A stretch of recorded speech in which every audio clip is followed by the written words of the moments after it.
există sărbători mai luminoase și emoționante decât sărbătorile de iarnă. Aceste sărbători deschid porțile sufletului nostru, ca să le umple de pace, lumină, credință și iubire. Tradițiile pe care le păstrăm pentru sărbătorile de iarnă sunt aranjarea mesei de Crăciun, coacerea crăciunelului și a colacilor, umblatul cu steaua, colindatul, uratul și semănatul. Colacii de Crăciun trebuie făcuți cu dragoste, pace în casă și multă credință sufletească.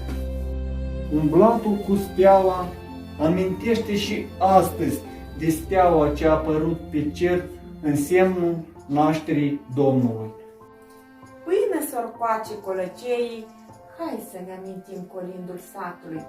Primiți-l pe Domnul în casă.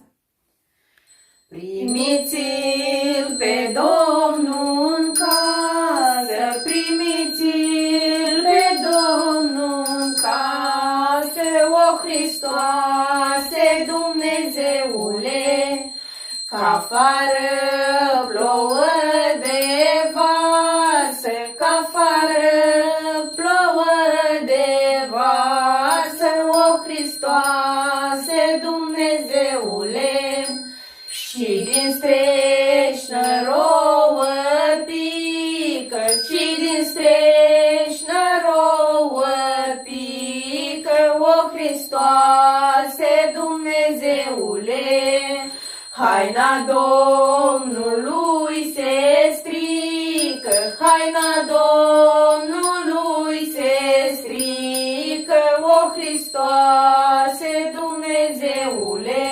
Pentru sărbătorile de iarnă, plugușorul este un obicei foarte frumos. La noi în sat, el este o adevărată perlă autentică. Bună seara că-am serat, noi cu plugul am plecat, pe la case Camaian, cum ne-a zis Badea Traian. Mulți ani să trăiți, mulți ani fericiți, nu venim cu niciun rău, ci venim cu Dumnezeu.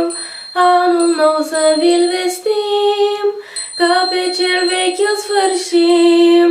Voi vă duceți, dragi părinți, cu anii de suferiți. Noi rămânem după voi, lângă plug și lângă boi. Mulți ani să trăiți, mulți ani fericiți. Busuioc verde pe jos, rămâneți deci sănătoși, casa să vă fie plină de a cerului lumină. Mânecine poate știe, vom pleca în veșnicie. Mulți ani să trăiți, mulți ani fericiți. Pentru dimineața de anul nou, voi pregăti o sorcovă cu care voi merge să sorcovesc. Sorcova vesela, să-mi trăiți, să înfloriți, ca un măr, ca un păr, ca un fir de trandafir, tare ca piatra, iute ca săgeata, tare ca fierul, iute ca oțelul, la anul și la mulți, mulți ani! Semănatul este un obicei frumos, practicat tot în dimineața de anul nou, care ne aduce spor și roade bogate. Să pornim la semănat, cum strămoșii ne-au lăsat. Primiți semănătorii! Primim!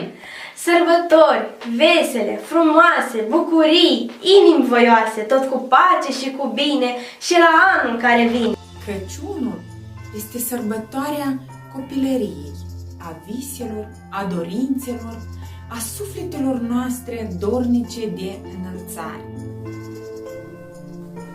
Pruncul Iisus a venit în lume să ne învețe să păstrăm iubirea și pacea în sufletele noastre.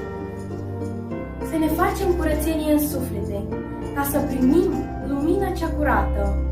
Păstrați și transmiteți mai departe obiceiurile și tradițiile noastre frumoase.